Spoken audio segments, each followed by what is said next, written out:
Muy buenos días, sean bienvenidos de nueva cuenta a esta emisión de Justicia en Yucatán. Es un honor, como siempre, compartir este espacio con nuestra audiencia. Antes de comenzar, quiero recordar que este programa forma parte del órgano de divulgación del Tribunal Superior de Justicia del Estado de Yucatán, nuestra revista institucional Justicia en Yucatán, que está disponible para descarga gratuita a través del portal electrónico www.poderjudicialyucatán.gov.mx/publicaciones. En este sentido, hoy agradezco la participación en esta emisión de la bachiller y futura profesional del derecho por parte de la Universidad Autónoma de Yucatán, Karen Paola Herrera Jiménez, que en la más reciente edición de nuestra revista publica un interesante artículo denominado "La educación es inclusiva en México, la lucha de Elvia". Karen, bienvenida, muchas gracias por acompañarnos para hablar de esta editorial. ¿Qué tal, Mauricio? Agradezco la invitación de poder estar el día de hoy, y desde luego mando un saludo cordial a todo tu auditorio. Gracias, Karen.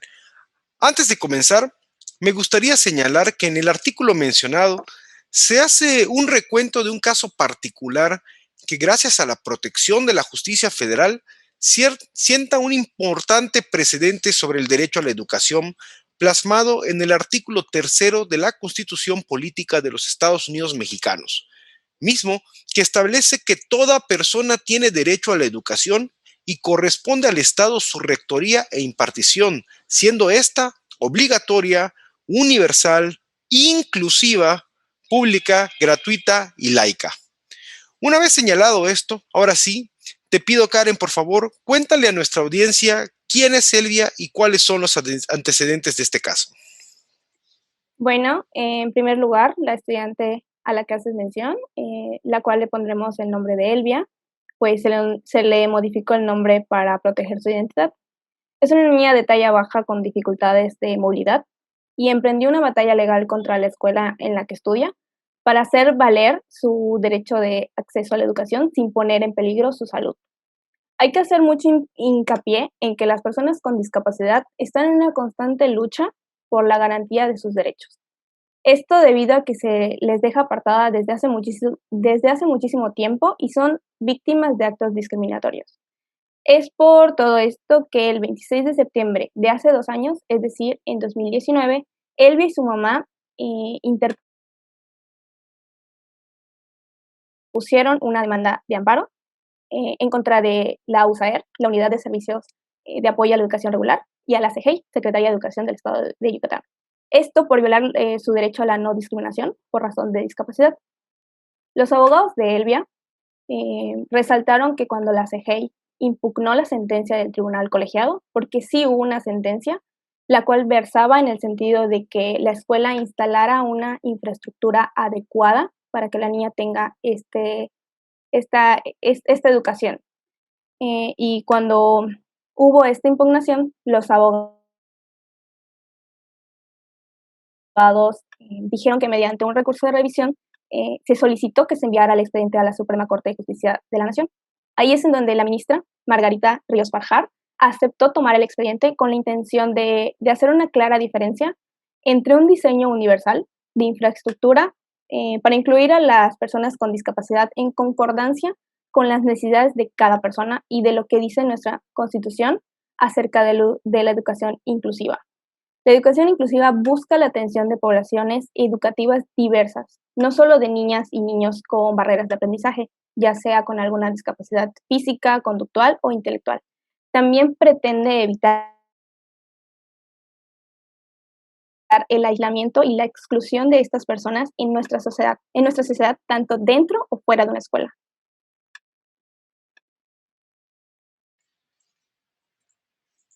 Antes de continuar, me gustaría mucho disculparme con nuestra audiencia, pues por el tema de la contingencia sanitaria. Continuamos haciendo este programa vía remota a través de plataformas digitales y de repente tenemos uno que otro problemita técnico. Pero bueno, Karen, de acuerdo con este artículo, ¿cuál consideras entonces que es el contexto actual de los derechos humanos de las personas con discapacidad en México? Bueno, algo de lo que debemos agradecer a los importantes movimientos sociales encabezados por estas personas con discapacidad en países como Sudáfrica, Inglaterra y Estados Unidos, es la visión médica o asistencial que se superó logrando que la discapacidad ya no sea un tema individual y únicamente de salud o asistencia, sino que sea un tema colectivo y de derechos humanos en el que la sociedad se involucre realmente y se elimine por completo estas barreras que impiden la plena inclusión de las personas con discapacidad. Por otra parte, en México se hizo un llamado a la comunidad internacional ante la Asamblea General de las Naciones Unidas número 56 en noviembre de 2001 para que se reconocieran que en un tratado todas aquellas normas y prácticas que habrían de mejorar la calidad de todas estas personas. Fue a partir de entonces que el gobierno del gobierno de nuestro país impulsó ante la Asamblea General de la ONU que los países miembros realmente promulgaran dicho instrumento. A raíz de esto, en diciembre del mismo año, se estableció un comité especial encargado de elaborar la Convención de las Naciones Unidas sobre los derechos y la dignidad de las personas con discapacidad. Asimismo, igual hubo la reforma constitucional en materia de derechos humanos en el año 2011, en donde el artículo número 1 de nuestra Constitución amplió el ámbito de protección, prohibiendo toda clase de discriminación, incluyendo la que se relaciona con la discapacidad. Por otro lado, ante la falta de herramientas pedagógicas para atender a las personas con discapacidad, muchas maestras y maestros solo mantienen a los menores de edad dentro de las clases sin realmente contar con un objetivo claro para darles un adecuado desarrollo educativo. En los consejos técnicos escolares realizados mensualmente, por lo que pude investigar, es en donde se reúnen estos docentes para revisar planeaciones educativas. Sin embargo, en estas reuniones es poco lo que se aborda acerca de la educación inclusiva. Cabe mencionar que un maestro que, que imparte educación en las escuelas solo debe de contar con licenciatura en educación. Sin embargo, los que son para las enseñanzas con los niños con discapacidad, deben de contar, aparte de la licenciatura en educación, deben de contar con licenciatura en psicología o, o algún aprendizaje externo como auditivo o visual, ya sea el lenguaje de señas, la lectura en braille o cosas así, entre otros, situación que en la práctica no se respeta. Se supone que debe de ser así, pero no se respeta. Solo como contratan a maestros con solo la licenciatura en educación y no se hacen cargo de las personas que necesitan esta educación inclusiva. Sería todo. En el marco de esta necesidad de una formación mucho más integral para aquellos docentes que se van a dedicar, digamos, o que van a contar con alumnos que tienen alguna discapacidad, Karen, bajo tu opinión, ¿qué está sucediendo entonces con la educación inclusiva en nuestro país? Bueno, en México a veces se invisibiliza la existencia de ciertas discapacidades. Elvia, por ejemplo, vive con hipocondroplasia y Genuaru. La primera es una enfermedad de los huesos caracterizada por una estatura muy baja y desproporcionada. Por otro lado, el Genuaru son las piernas arqueadas con una curvatura exagerada. Es- para el caso de Elvia, cuando su grupo pasa a otro grado de educación, su grupo lo ponen en la planta alta y pues ella no puede estar subiendo y bajando las escaleras pues por su condición de salud. Entonces, es cuando su mamá y ella interponen la demanda de amparo para, bueno, no, hacen primero una solicitud a la escuela para que, pues, se cambien de salón, por lo cual la escuela simplemente los baja a la biblioteca, y la biblioteca no cuenta con la infraestructura adecuada para que un salón con muchos alumnos tomen clases ahí. Entonces, pues, es cuando él y su mamá interponen el amparo para que la escuela haga realmente valer su derecho a la educación inclusiva. Este, Nuestro país se encuentra en un camino con demasiados obstáculos hacia la construcción de una sociedad más justa, democrática e incluyente.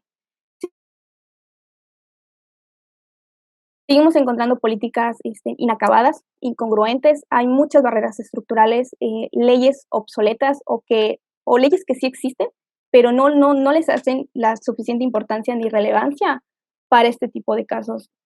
Entonces, no contamos con los mecanismos para ejercer y hacer efectivos los derechos que las propias leyes suscriben.